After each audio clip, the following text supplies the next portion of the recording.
Good day, orchid friends. This is Tom coming to you from the Oxmill tent at the landing on Cane Bay in the beautiful U.S. Virgin Islands on St. Croix. I want to talk about an orchid that we have in stock for sale that I think is being overlooked, and that is possibly because not enough people know about this. You can see this plant right here is a dwarf Grammatophyllum scriptum.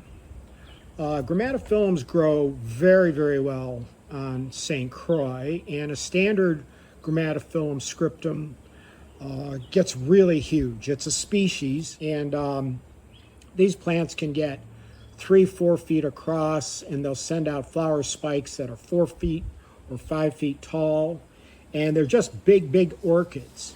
And everyone doesn't have a place for an orchid that size, and you might pass on having a Grammatophyllum in your collection because they just are too big for where you're at. This little guy here has 2 flower spikes on it.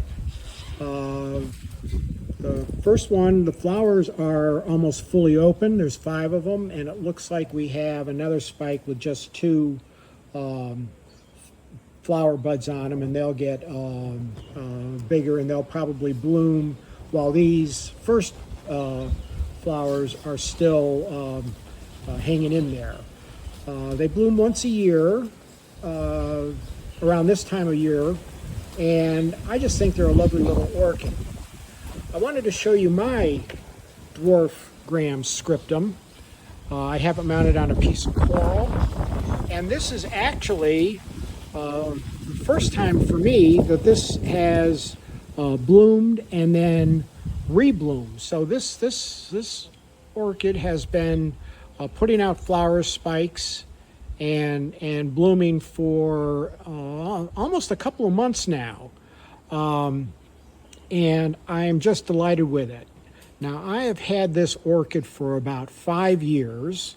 It's always been mounted on this piece of coral, and I just have it out in my orchid garden, hanging on a palm tree, and I think it looks great just like this. So anyway, I just wanted to alert you to the fact that we do have these dwarf gram scriptums in stock. We have 3 of them, I think, right now. And for $25, it's a really nice little plant that you ought to consider. Thanks for listening, and happy orchiding.